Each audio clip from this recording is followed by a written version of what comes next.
So আমি পঢ়ি আছিলোঁ properties of electric charge okay তো ইন টোটেল তিনিটা প্ৰপাৰ্টিজ আছে ইলেক্ট্ৰিক চাৰ্জৰ কি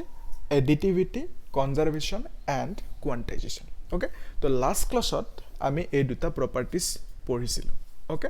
যে চাৰ্জে conservation law of conservation follow' কৰে চাৰ্জক আমি ক্ৰিয়েট বা ডেষ্ট্ৰয় কৰিব নোৱাৰোঁ বঢ়িয়াকৈ এক্সাম্পল দি আমি বুজিছিলোঁ তো আৰু এডিটিভিটি অফ চাৰ্জেছ কি হয় আমি চাৰ্জবোৰ যোগ কৰিব পাৰোঁ চিম্পলি ওকে জাষ্ট লাইক তোমালোকে নাম্বাৰ যোগ কৰা হয় নহয় তো সেনেকৈ আমি যোগ কৰিব পাৰোঁ আজি এই লেকচাৰটোত আমি কি চাম কোৱান্টাইজেশ্যন ওকে তো কোৱান্টাইজেশ্যন এটা ইম্পৰ্টেণ্ট টপিক হয় ইন এ চেঞ্চ ইয়াৰ পৰা কুৱেশ্যন সোধে হা যে বোৰ্ড এক্সামত নহ'লে বা IIT JEE এইবোৰ এক্সামবোৰত কোৱান্টাইজেশ্যন টপিকটোৰ ওপৰত কুৱেশ্যন সোধে এতিয়া চিম্পলি যদি ক'ব যোৱা তুমি কোৱান্টাইজেশ্যন এনেকৈ ক'ব পাৰা Q is equal to NA নহ'লে বা এই ডেফিনেশ্যনটো পঢ়ি দিবা হয় নহয় যদি মই এনেকৈ তোমালোকক কওঁ কামৰ খাই যাব হয় নহয় তাৰপিছত কি কৰিবা কমেণ্ট ছেকশ্যন গালি চালি দিবা যে কি পঢ়ালে ফিলিঙে নাপালোঁ হয় না যি নহওক মই তোমালোকক কৈছিলোঁ যে সব টপিকবোৰ আমি ফিল কৰি পঢ়িম হয় নহয় তো সেনেকৈতো ফিজিক্স পঢ়িব লাগে ওকে তো আমি ফিল কৰিবৰ কাৰণে কোৱান্টাইজেশ্যন টপিকটো এটা এক্সাম্পল লওঁ ওকে তো এক্সাম্পলটো একদম চিম্পল আচলতে কি হয় তুমি দোকানত গৈছা দোকানত যাই দোকানীটোক কৈছা যে মোক পেন লাগে কলম লিখা কলম হয়নে বা পেঞ্চিল ওকে তো দোকানীটোক কৈছা এটা পেন দিয়া ওকে দুটা পেন দিয়া তোমাক দোকানীয়ে দিব তুমি কৈ দিলা মোক দুটা আৰু আধা পেন দিয়া কি কৰিব দোকানে লাত মাৰি দৌৰাব হয় নহয় তো দুটা আৰু আধা পেন পাগল বুলি ক'ব য়েছ তো তুমি দুটা আৰু আধা পেন বা 2.7 পেন বা 3.1 পেন এনেকৈ কিনিব নোৱাৰা ওকে তো কিয় নোৱাৰা যদি সোধে চিম্পল আনচাৰটো কি বুলি ক'বা তুমি ক'বা নট এভেইলেবল হয়নে তো দোকানীয়ে দিব নোৱাৰে কিয় নোৱাৰে বিকজ এভেইলেবল নাথাকে ওকে তো এই যে পেন পেঞ্চিল এই যিবোৰ বস্তু সেই বস্তুবোৰ কেনেকৈ এভেইলেবল থাকে এটা নহ'লে দুটা নহ'লে তিনিটা নহ'লে চাৰিটা এনেকৈ ধৰণে এভেইলেবল থাকিব আৰু এইটোকে আমি কি বুলি কওঁ যে কোৱান্টাইজড হৈ আছে এই ভেলুবোৰক আমি কি বুলি ক'ম কোৱান্টাইজড হৈ আছে তাৰ মানে কোৱান্টাইজড হৈ থাকিলে তুমি মন মৰ্জি মতে নিজে নিজৰ ইচ্ছামতে এমাউণ্টটো চুজ কৰিব নোৱাৰা ওকে তো কোৱান্টাইজড হৈ থাকিলে নেচাৰে যিটো দিব সেইটোহে তুমি চুজ কৰিব পাৰিবা ওকে এটা ধৰা ফৰ এক্সাম্পল তোমাক গাখীৰ লাগে হা তো গাখীৰটো যিমান ইচ্ছা সিমান তুমি ল'ব পাৰা 1 লিটাৰ লাগে 1 লিটাৰ 1.2 লিটাৰ লাগে 1.3 যিমান ইচ্ছা ঢালি থাকা হয় নহয় য়েছ কিন্তু পেনটোৰ কেছত এনেকুৱা কৰিব নোৱাৰা হয়নে য়েছ তো এই যিবোৰ বস্তু এই যোনটো গাখীৰৰ কেছ ক'লো সেইটোত কি হৈ আছে নন কোৱান্টাইজ তুমি নিজৰ ইচ্ছামতে সেইটোত চুজ কৰিব পাৰা ওকে কিন্তু এই পেনৰ কেছটোত কি হয় এইটো কোৱান্টাইজ মানে এইটো তুমি নিজৰ ইচ্ছামতে চুজ কৰিব নোৱাৰা নেচাৰে যিটো ডিচাইড কৰি দিছে সেইটোৱে হ'ব ওকে তো কোৱান্টাইজড হৈ থকা মানে কি হয় ইয়াতে যোনটো চেঞ্জ হৈছে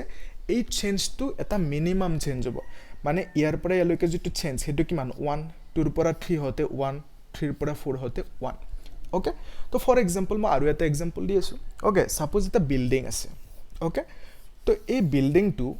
প্ৰথমে এইটো গ্ৰাউণ্ড ফ্লোৰ হয়নে তাৰপিছত first floor second floor third floor এতিয়া চোৱা গ্ৰাউণ্ড ফ্লোৰৰ পৰা যেতিয়া ফাৰ্ষ্ট ফ্লোৰ হ'ল তেতিয়া যোনটো চেঞ্জ হৈছে চেঞ্জটো কিমান 1 হৈছেনে এনেকুৱাতো হ'ব নোৱাৰে যে গ্ৰাউণ্ড ফ্লোৰৰ পিছত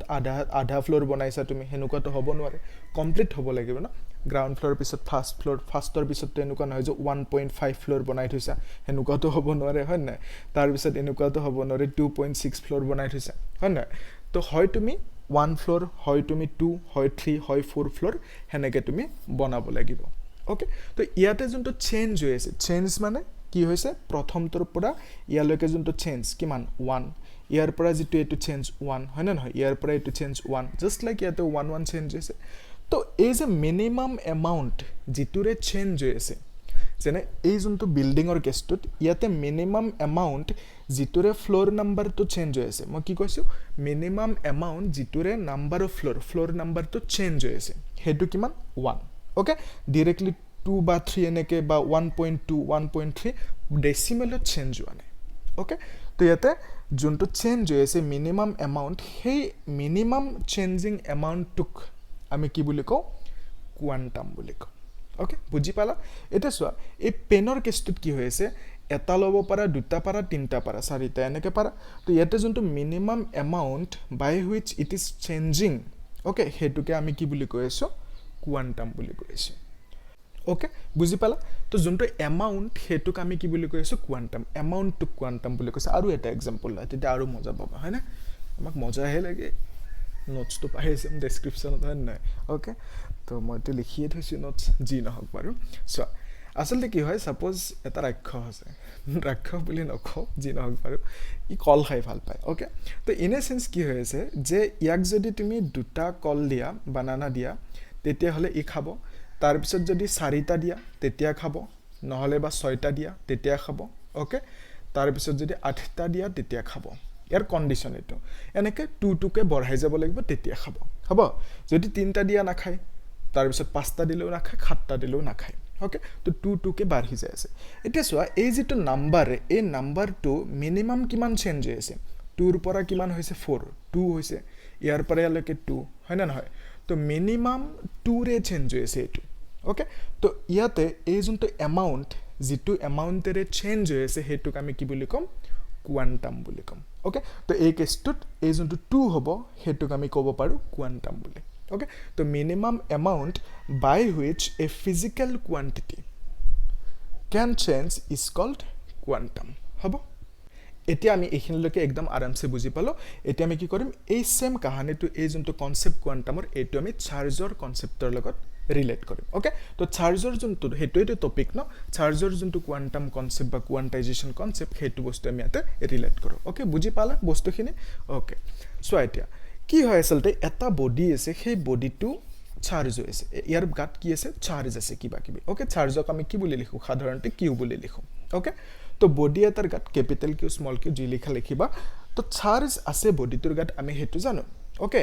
তো বডিটোৰ গাত কিমানখিনি চাৰ্জ থাকিব পাৰে ওকে হেতু হৈছে কোৱেশ্চন এটা চাবা যেনেকে ফৰ এক্সাম্পল আমি অলপ আগত যে পেনৰ কথাটো লৈছিলো এটা নহয় দুটা নহয় তিনটা নহয় চাৰিটা এনেকে থাকিব পাৰে পেন দোকানত ওকে তো এনেকে কোয়ান্টাইজ হৈ থাকিব বুলি আমি এক্সাম্পল দিললো তো এই কেছটোত কি হ'ব যে এটা বডিত এটা ইলেক্ট্ৰনৰ যিমান চাৰ্জ থাকে কিমান চাৰ্জ থাকে এটা ইলেক্ট্ৰনত 1.6 into 10 to the power -19 coulomb তো নেচাৰত ইন্ডিপেন্ডেন্টলি পোৱা মিনিমাম এমাউন্টৰ চাৰ্জটো হৈছে এটো ওকে এটা ইলেক্ট্ৰনৰ চাৰ্জ হেতু হৈছে minimum amount of charge that is found in nature independently okay এটা সোয়া এই যোনটো ইলেক্ট্ৰন ই ইয়াতে আছে তো ইট মিন্স এটা ইলেক্ট্ৰনত যিমান চাৰ্জ থাকে হিমানখিনি এটা বডিৰ গাত থাকিব পাৰে নহলে বা দুটা ইলেক্ট্ৰনৰ সমান চাৰ্জ থাকিব পাৰে নহলে বা তিনটা পাৰে নহলে চাৰিটা ইলেক্ট্ৰনৰ সমান নহলে পাঁচটা ইলেক্ট্ৰনৰ সমান ওকে তো 1.5 ইলেক্ট্ৰনৰ সমান তাৰ মানে এনেকুৱা নহয় যে বডিটোৰ গাত এটা আৰু আধা ইলেক্ট্ৰন আছে 1.5 ইলেক্ট্ৰন আছে এনেকে থাকিব নোৱাৰে ওকে তো ইলেক্ট্ৰনটো অফ কোৰ্স ভাঙি পেলা আধা থাকিব নোৱাৰে হয় নহয় তো আমি কি বুজি পালো যে এটা বডিৰ গাত এটা ইলেক্ট্ৰনৰ যিমান চাৰ্জ থাকে হিমানখিনি থাকিব নহলে দুটা ইলেক্ট্ৰনৰ যিমান চাৰ্জ থাকে হিমানখিনি থাকিব পাৰে নহলে তিনটা চাৰিটা পাঁচটা ইলেক্ট্ৰনৰ যিমান চাৰ্জ থাকে হিমানখিনি থাকিব পাৰে ওকে তো 1.7 বা 2.3 ইলেক্ট্ৰনৰ সমান চাৰ্জ থাকিব নোৱাৰে এটা বডিৰ গাত ওকে তো আমি কি কলো যে এটা বডিৰ গাত এটা ইলেক্ট্ৰন নহলে বা দুটা ইলেক্ট্ৰন নহলে বা তিনটা ইলেক্ট্ৰনৰ সমান পাঁচটা এনেকে চাৰ্জ থাকিব পাৰে এটা বাৰে বাৰে 1 2 3 লিখি থাকাতকে আমি যদি লিখি দিও n বুলি কিবা প্ৰবলেম আছে নেকি কোৱা यस প্ৰবলেম নাই তো আমি কি লিখিলো n বুলি লিখি দিলো আৰু আমি কি কলো যে এই n মানে কি হয় n মানে হয় 1 2 3 ডট ডট ডট এটা মোক কোৱা এই 1 2 3 এইবোৰক আমি কি বুলি কও ইন্টিজাৰ বুলি কও হয় না यस তো ইট মিন্স আমি এনেকে লিখিব পাৰো না q is equal to integer multiplied by এটো পজিটিভ ইন্টিজাৰ বা নেগেটিভ হলো পাৰা multiplied by charge of electron তো ই মানে কি charge of electron ওকে তো এটোক লিখি দিছো পাৰো charge of electron তো আসলতে তোমালোকে বুকত কিতাপত যিবোৰ বস্তু পাই থাকা ইয়াতে এনেকে মই ভাঙি চিঙি বঢ়িয়াকে বুজাই দি আছো ওকে তো সোৱা এইটোকে আমি এটা সেন্টেন্সত যদি লিখিব লাগে তো হেতু কি বুলি লিখো হেতু কেনেকে লিখিম ইন্টিগ্ৰেল মাল্টিপল ওকে তো ইন্টিগ্ৰেল মাল্টিপল বুজি পালা এতিয়া বুকত এই বস্তুটো লিখা থাকে integral multiple of charge of N electron okay তো Q মানে কি? Q মানে total charge in a body. Okay? Total charge in a body. Total charge in a body. তো এটা বডিত কিমান চাৰ্জ থাকিব পাৰে? Integral multiple of charge of electron, আৰু সেইটোকে আমি কি বুলি কওঁ? সদায় Q is equal to N E, আৰু এইটোৱে তোমাৰ ফেমাছ ফৰ্মুলা হয় নহয়, Q is equal to N E. একদম ডিটেইলছত ক্লিয়াৰ হৈছে? অ'কে, তো ক্লিয়াৰ হ'লেই নহ'ব হা, তো তোমালোকে বেলেগক বুজাব পৰা হ'ব লাগিব। অ'কে, তো আমি এনেকৈ চাই যাম ধুনীয়াকৈ টপিকবোৰ, আৰু নেক্সট ক্লাছত কি কৰিম? নেক্সট ক্লাছত বঢ়িয়াকৈ কুৱেশ্যন এনচাৰ কৰিম এই টপিকটোৰ ওপৰত। অ'কে, 3-4টামান একদম যেতিয়া ইম্পৰ্টেণ্ট কুৱেশ্যন কৰিম বৰ্ডত অহা বা আগতে যিবোৰ JEE নীটৰ কুৱেশ্যন আছিলে যেতিয়া কৰিম, তেতিয়া তোমালোকে টপিকটো আৰু ক্লিয়াৰ হৈ যাব হয় নহয়? সেইটোৱেতো লাগে ন? বঢ়িয়া, থেংক ইউ।